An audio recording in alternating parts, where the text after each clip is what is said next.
Assalamualaikum warahmatullahi wabarakatuh. Sini saya akan menjelaskan itu mengenai proses pemurnian logam non ferrous. Oke, jadi untuk latar belakangnya terlebih dahulu, ilmu metalurgi fisik adalah cabang dari metalurgi yang mempelajari struktur dan sifat fisik logam serta paduannya.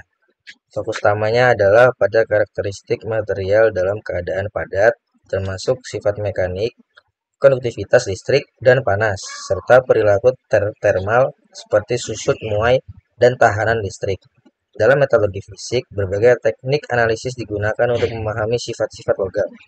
Alat yang umum digunakan meliputi mikroskop optik dan elektron untuk mempelajari struktur mikro, serta sinar X untuk analisis struktur kristal. Penelitian ini bertujuan untuk meningkatkan kualitas dan performa material logam melalui proses seperti pemadatan, pengkristalan, dan perlakuan termal. Metalurgi fisik juga berperan penting dalam pengembangan aplikasi industri, di mana pemahaman yang mendalam tentang sifat fisik logam dapat membantu dalam pemilihan material yang tepat untuk berbagai produk. Macam caranya yaitu pertama ada hidrometalurgi. Hidrometalurgi merupakan salah satu cabang tersendiri dari metalurgi. Secara harfiah, hidrometalurgi dapat diartikan sebagai cara pengolahan logam dari batuan atau bijinya dengan menggunakan pelarut berair.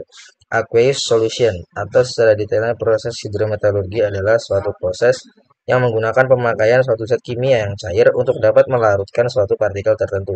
Hidrometalurgi merupakan proses ekstraksi yang meliputi pemurnian dan daur ulang logam dengan menggunakan larutan aqueous pada temperatur di bawah 200 derajat Celcius. Reaksi kimia yang dipilih biasanya sangat selektif. Artinya, hanya logam yang diinginkan saja yang akan bereaksi larut dan kemudian dipisahkan dari material yang tidak diinginkan. Pelarut yang digunakan dalam pengolahan hidrometalurgi dapat berupa asam atau senyawa kompleks. Pelindian merupakan proses pelarutan selektif logam berharga yang diinginkan dari biji atau konsentrat dan memisahkannya dari mineral-mineral pengotor menggunakan larutan aqueous, baik asam, basa, maupun garam. Lalu ada comminution. Comminution adalah proses mereduksi ukuran butir bahan galian menjadi lebih kecil dari ukuran aslinya. Proses ini bertujuan untuk melepaskan mineral biji dari ikatannya yang merupakan genju mineral.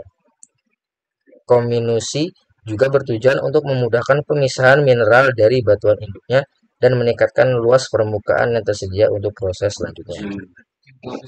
Oke, lalu untuk selanjutnya ini ada proses yaitu elektrolisis. Jadi proses elektrolisis ini adalah proses pemurnian logam dengan menggunakan metode yang digunakan untuk memurnikan logam kotor menjadi logam murni dengan menggunakan arus listrik. Berikut adalah langkah-langkah utama dalam proses pemurnian logam elektrolisis. Dimulai dari pengaturan sel elektrolisis. Anoda dan katoda.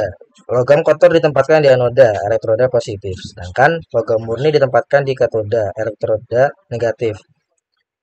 Lalu larutan elektrolit yang mengandung kation logam lalu dimurnikan digunakan. Contoh elektrolit adalah larutan tembaga sulfat CuSO4 untuk pemurnian tembaga. Lalu berlanjut ke reaksi elektrolisisnya.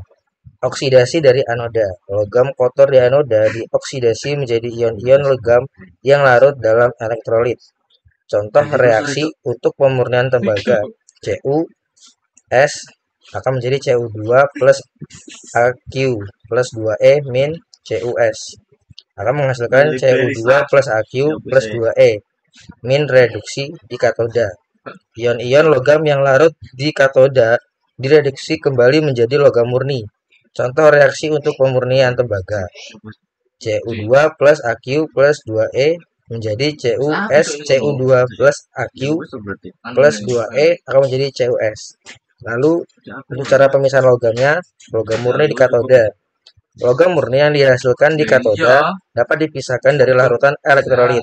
Kotoran di anoda. Zat pengotor seperti perak, emas, dan platina tidak larut dan tetap di anoda sehingga dapat dibuang. Nah, lalu kesimpulannya adalah logam non ferrous adalah logam paduan atau logam yang tidak mengandung zat besi dalam jumlah yang cukup. Semua logam murni adalah unsur non-ferrous, kecuali besi, Fe, yang juga disebut ferrit dari bahasa Latin ferrum, yang berarti besi. Logam non-ferrous bisa didaur ulang berkali-kali tanpa menurunkan kualitasnya. Daur ulang logam non-ferrous memiliki manfaat ekonomi dan lingkungan, seperti menghemat bahan baku dan melindungi lingkungan dari polusi. Proses daur ulang logam non-ferrous meliputi peleburan ulang dan penghancuran ulang. Produksi sekunder logam non-ferrous memerlukan lebih sedikit pemrosesan energi dan biaya modal daripada produksi primer. Logam non-ferrous ditemukan di bumi sebagai senyawa kimia seperti sulfida, silikat, dan karbonat. Logam non-ferrous memiliki sifat-sifat yang luar biasa seperti ketahanan terhadap karat dan korosi, kemudahan pembuatan, dan kemampuan tanpa magnet. Logam non-ferrous memiliki berbagai macam kegunaan seperti pembuatan rangka pesawat, transmisi, tongkat golf, perangkat keras listrik, dan roda gigi. Jadi mungkin itu yang bisa saya sampaikan. Untuk kurang lebihnya saya mohon maaf. Saya Ria. Assalamualaikum warahmatullahi wabarakatuh.